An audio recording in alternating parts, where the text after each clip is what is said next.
Baik, bismillahirrahmanirrahim. Dilalatul lafzi ala makna wuduhan wa khafa'an. Pada pertemuan yang lalu kita telah mengkaji tentang lafaz atau kata ditinjau dari segi peletakannya. Yang dimaksud adalah di mana suatu kata diletakkan untuk suatu makna atau suatu objek.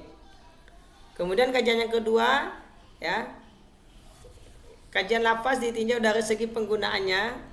Arti suatu lafaz digunakan untuk makna yang asli, ya, yang disebut dengan hakikat, atau digunakan untuk makna yang selain makna asli, yaitu disebut dengan majaz.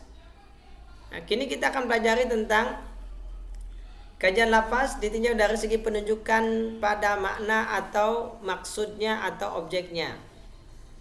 Jika pada penunjukan tersebut jelas, maka disebut dengan wadih. Jika pada penunjukannya itu tidak jelas, maka disebut dengan ghairu wadih. Apa batasan jelas dan tidak jelas di sini?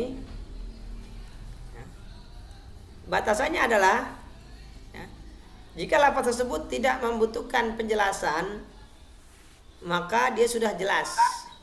Seperti kata air misalkan.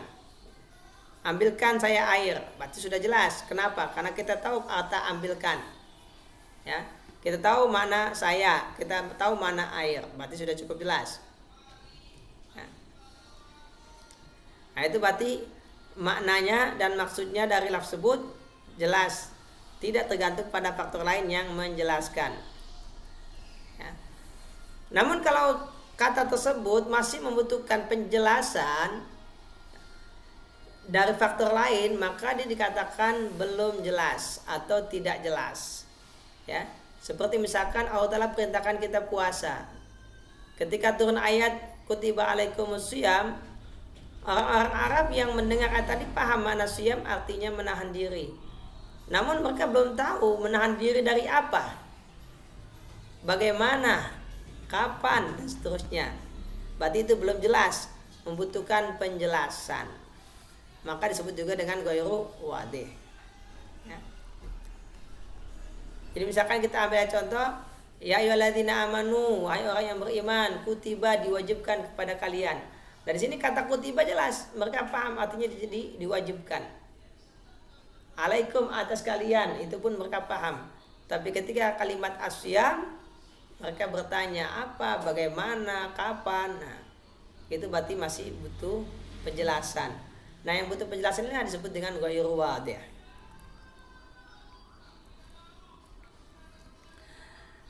Lafaz wadih dan ghairu wadih ini dibagi menjadi 4 macam masing-masing. Ya.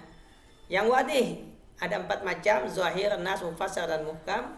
Yang ghairu wadih ada 4 macam juga, khafi, muskil, mujmal, dan mutasyabih. Ya. Kita akan jelaskan satu persatu. Ya. Bisa sambil diikuti, ya, lewat file yang saya bagikan di slide ke-6. Ya. Atau lebih tepatnya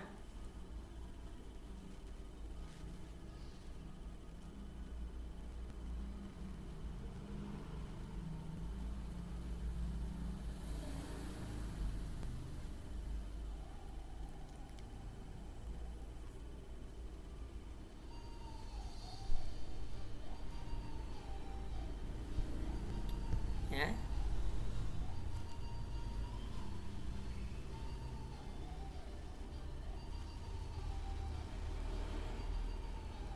Pada file yang saya bagikan,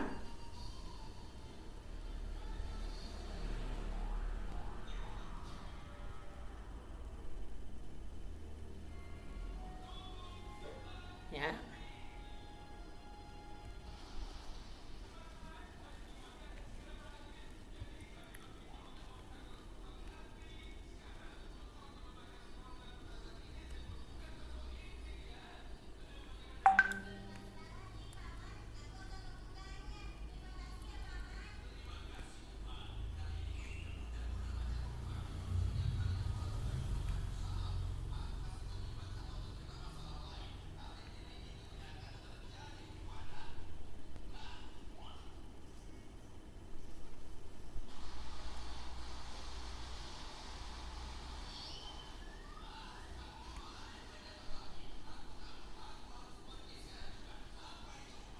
Oke,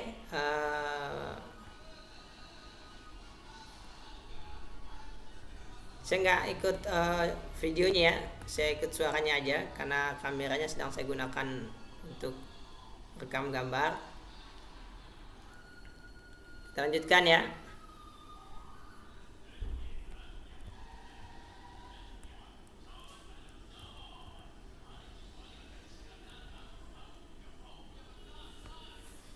Di sini pada halaman ke-7 dari file yang saya bagikan, nah, di situ dalam tabel ada zohir, nas, mufassar, mukam. Pada kolom pertama penunjukan pada makna, pada kolom kedua makna yang dimaksud, pada kolom ketiga takwil, keempat dihapus. Kemudian pada kolom kelima contoh dan pada kolom keenam hukum. Ya.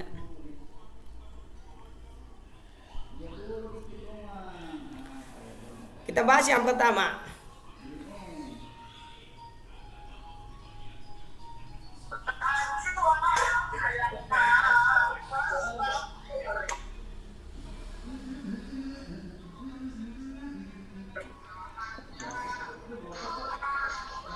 Oke, tolong di mute suaranya ya, mikrofonnya dimatikan semua.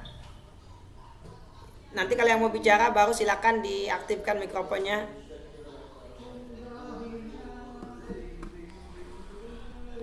Ya. Pada kolom yang pertama itu tentang penunjukan pada makna. Zohir, lafaz zohir itu lafaz yang menunjukkan pada maknanya dan penunjukannya jelas. Kita lihat contohnya, ahallallahu al-bai'a wa harrama riba. Ahalla menghalalkan, al-bai' jual beli, harama mengharamkan, riba riba. Ini maknanya jelas. Kita nggak lagi bertanya apa maknanya. Namun makna yang kita pahami ini bukanlah makna yang dimaksud. Lalu mana yang dimaksud apa?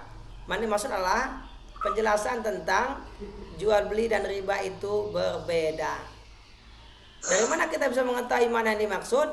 Dari konteks ayat tersebut. Di mana ayat tadi adalah jawaban dari pernyataan mereka yang mengatakan bahwasanya jual beli itu sama dengan riba. Di mana orang Yahudi mengatakan innamal bai'u mislu riba. Sungguhnya jual beli itu seperti riba. Ya. Dan tentu pernyataan mereka ini dijawab oleh Allah Ta'ala dengan mengatakan Allah menghalalkan jual beli, mengharamkan riba. Maksudnya apa? Maksudnya untuk menjawab bahwa saya jual beli dan riba itu berbeda. Nah, jadi di sini ada makna, ada maksud. Makna dari ayat tadi adalah kehalalan jual beli dan keharaman riba. Namun maksudnya adalah perbedaan, penjelasan tentang perbedaan antara jual beli dan riba. Itu makna dan maksud. Ya. Jadi makna dan maksud itu berbeda. Kalau makna itu apa yang kita pahami dari teks atau kata atau kalimat. Kalau maksud adalah apa yang diinginkan oleh si pembicara. Nah, ayat ini Allah Ta'ala sampaikan ya sebagai jawaban kepada mereka mengatakan jual beli sama dengan riba. Nah, itu namanya maksud. Ya. Jadi kalau kita Indonesiakan, nas itu konteks. Kalau zohir itu teks. Berarti kalau kita memahami suatu ayat, zohirnya saja itu namanya tekstual. Ya. Tapi kalau kita memahami ayat Al-Quran, bukan hanya zohirnya saja, tapi kita lihat juga tujuan atau maksud dari si pembicara, itu namanya kontekstual. Kita ambil contoh lain misalkan. Dalam surah An-Nisa ayat 3, Allah Ta'ala berfirman, wa in khiftum alla ta'dilu fawahidatan. Jika kalian khawatir tidak dapat berbuat adil, maka nikahilah satu orang. Kita ambil kata ta'dilu di sini, adil. Adil dalam hal apa yang dimaksud di sini? Nah, kalau kita lihat konteksnya, ayat ini berbicara tentang masalah nafkah. Maka secara nas, ayat ini bicara tentang adil dalam masalah nafkah. Secara zahir adil. Namun masih timbul pertanyaan, adil dalam masalah apa? Nah, ternyata jawabannya secara konteks Ini yang dimaksud adil dalam masalah nafkah. Nah, baik antara nas ataupun zahir, kedua-duanya masih mungkin ditakwil. Apa makna takwil? Takwil artinya memindahkan suatu kata dari makna asli kepada makna yang lain, karena ada dalil yang menghendakinya. Salah satu contoh takwil adalah taksisul am. Lafaz yang am ditaksis. Contohnya, Allah Ta'ala berfirman, hurrimat alaikumul maitah. Diharamkan bagi kalian al-maitah. Al-maitah di sini am. Kenapa am? Karena mufrad yang ditakrif. Berarti semua maitah haram. Dan ternyata ayat ini, ya, maitah dalam ayat ini yang dimaksud bukan semua maitah. Ternyata ada hadis yang menjelaskan ada maitah yang dihalalkan. Yaitu Nabi mengatakan uhillat lana al-maitatani. Dihalalkan untuk kita dua macam bangkai, yaitu bangkai ikan dan bangkai belalang. Yang dimaksud dengan bangkai bukan bangkai dalam bahasa Indonesia ya. Karena maitah dalam bahasa fikih artinya hewan yang mati tanpa disembelih secara syar'i. Ya. Jadi bukan bangkai yang artinya sudah membusuk, bukan itu yang dimaksud. Yang dimaksud dengan bangkai adalah hewan yang mati ya tanpa disembelih secara syar'i. Nah, itu yang dimaksud dengan bangkai. Nah, kita ketahui bahwasanya ikan itu matinya tanpa disembelih, maka ikan disebut dengan bangkai gitu. Oke. Nah, kemudian contoh lainnya lagi adam. Ya. Hurimat alaikumul maitatu waddamu, dan dam. Nah, adam ini juga berarti semua darah. Ternyata ini maksud bukan semua darah. Ya. Tapi yang maksud adalah daman masfuhan, darah yang mengalir, itulah yang diharamkan. Berarti baik antara zahir dengan nas itu kedua-duanya masih mungkin ditakwil. Masih mungkin ditakwil gitu. Ya. Nah, kemudian yang ketiga mufassar. Mufassar maknanya jelas. Begitu juga makna yang dipahami itulah makna yang dimaksud. Contohnya apa? Qatilul musyrikin. Perangilah orang musyrik. Nah, itu mana yang zahir dan itu mana yang dimaksud. Dan memang tadi ya tujuannya untuk menjelaskan perintah Allah Ta'ala untuk memerangi orang-orang musyrik. Ya. Nah, namun ada kalimat kafah. Maka ada kalimat kafah di sini menjadikan ayat tadi menjadi mufassar. Ya. Karena ternyata ini maksud semua, bukan sebagian. Karena al-musyrikin lafaz am. Sebagaimana kita ketahui lafaz am itu bisa jadi yang dimaksud sebagian bukan semua. Namun dengan adanya kalimat kafah menjadikan ayat tadi menjadi mufassar, ya sudah dijelaskan. Nah, sehingga tidak mungkin ada penjelasan lain selain yang disebutkan. Contohnya lain lagi apa? Tadi daman masfuhan, darah yang mengalir. Di kalimat masfuhan itu menjadi penjelas bahwasanya darah yang diharamkan adalah darah yang mengalir. Nah, kemudian yang keempat muhkam. Muhkam itu artinya yang tidak dapat berubah. Nah, secara bahasa. Maknanya jelas, maksudnya pun sudah dapat dipahami, itulah yang dimaksud. Dan gak bisa ditakwil lagi. Ya. Contohnya dalam surat Taubah Allah berfirman, wala tusalli ala ahadin minhum mata abadan. Janganlah kamu menyolati seorang di antara mereka abadan, selama-lamanya. Dalam ayat lain tentang hukuman bagi orang yang menuduh orang lain berzina tapi tidak dapat mendatangkan saksi, Allah Ta'ala mengatakan wala taqbalu lahum syahadatan abada. Janganlah kamu menerima kesaksian mereka selama-lamanya. Berarti hukumnya tidak bisa lagi berubah. Nah, itu disebut dengan muhkam. Nah, muhkam ini ada dua macam, ya. Ada muhkam li zatihi, yaitu karena ada lafaznya, tadi lafaz abadan. Ada muhkam li ghairihi. Jadi bukan karena lafaz jadi menjadi muhkam, tapi karena Nabi sudah meninggal dunia. Ya. Artinya apa? Hukum tersebut tidak bisa berubah bukan karena lafaznya, tapi karena Nabi sudah meninggal dunia sehingga tidak ada lagi perubahan hukum. Nah, itulah pembahasan kita tentang al-wadih.